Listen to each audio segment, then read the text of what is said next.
I nominated Star for the Outstanding Essential Worker of the Year award. You probably heard her name in the paper a bunch over the past year. So, Star, or Starrlene Grossman, is our community's health officer. So, she has the privilege and the pleasure of leading an entire county through navigating a kind of historic pandemic.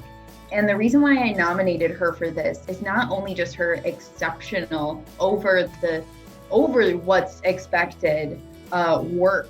She just does phenomenal work. She's brilliant, always the smartest person in every room. But what else I really wanted to highlight about her specifically for this is that she is also very much a human. Not only did she have the tremendous responsibility to lead a pandemic and to lead staff, but she also at the same time is a daughter, and she is a friend, and she's a wife, and she's a mother to a 2-year-old, and all of those things that we all felt, the emotional toils, the stress, the anxiety that comes along with navigating our lives in in a pandemic, the stress of keeping your loved ones safe. She had that as well. She had to carry that as well, and each decision that she made it wearing both hats.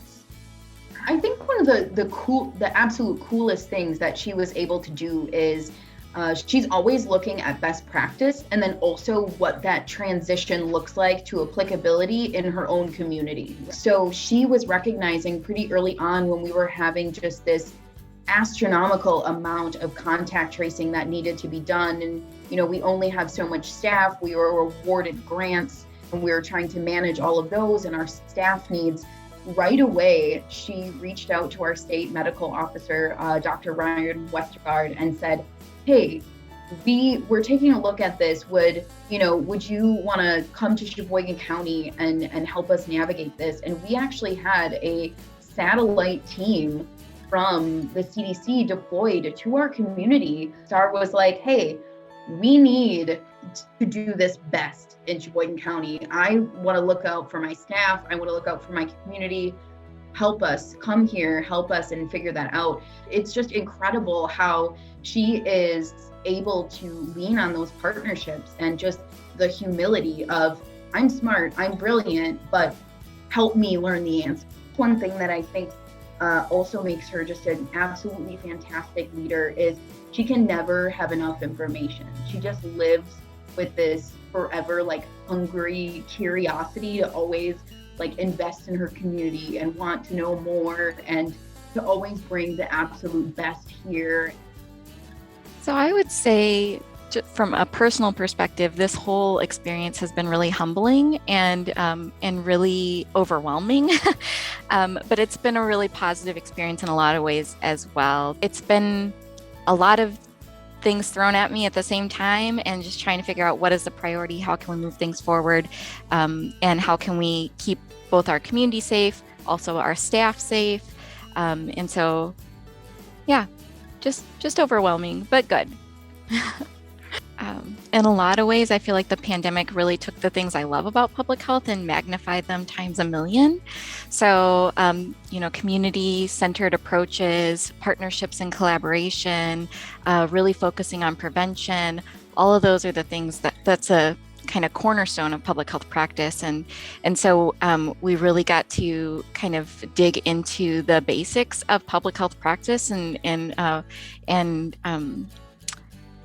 work with our community to try and help keep people safe during the pandemic. The number of calls that we fielded in our division and the number of emails, and people are hungry for the best information that they can use to keep their personal bubble, their community safe. And so just trying to kind of fill that gap in the community, I think, is something that we took really seriously within our division. We really wanted to be a resource for people. It's been a real honor to be able to live in that space for the community and try and provide the best information that we have at the time, although it does feel like sometimes it was changing every day.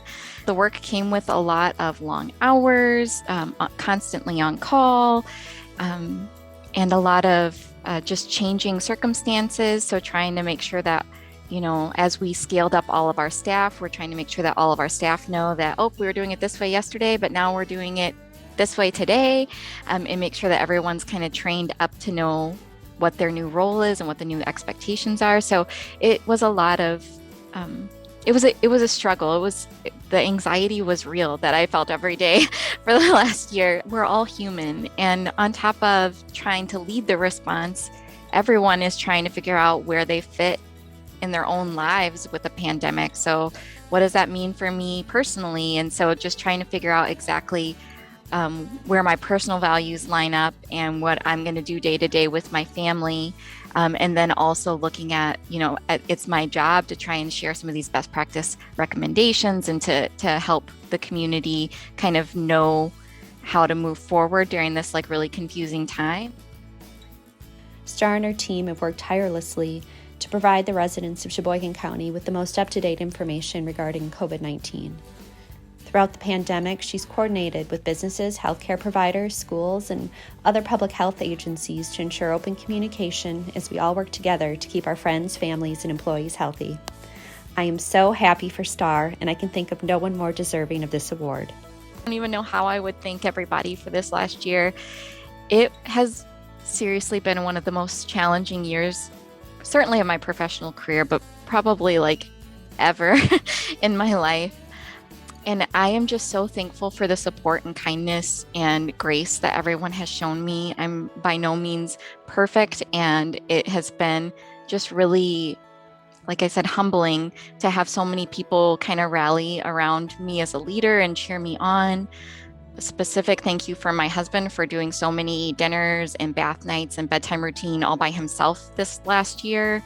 And my mom and sisters who were like, you need to eat, and sending me food at work and then calling to make sure I actually ate it. So just like all of those pieces. And then my team has really sacrificed so much this last year. And I am so thankful for them. I just could not imagine having gotten through this without the amazing people that work for this division. They are so resilient and so kind and so full of passion for this work. And I just feel so thankful every day that I get to work with such amazing people. Anytime you give her a compliment, it's because of my team. And, as much as we appreciate that, we do move this in a team effort. We do work as a team, but a good team only thrives with good leadership. And there isn't a single day in this response where she's not actively soliciting feedback from her staff to say, how can I support you? Or what does this look like? And she's just able to take a look at an entire picture and just wrap it up so beautifully, being both a human and being just an absolute force of a public health leader. Starrlene Grossman, you are incredible, and it's okay to acknowledge that you are outstanding and incredible. And I want you to be honored to take this award, and your entire team is honored to give it to you. That's it. That's period. Point blank. She is fantastic.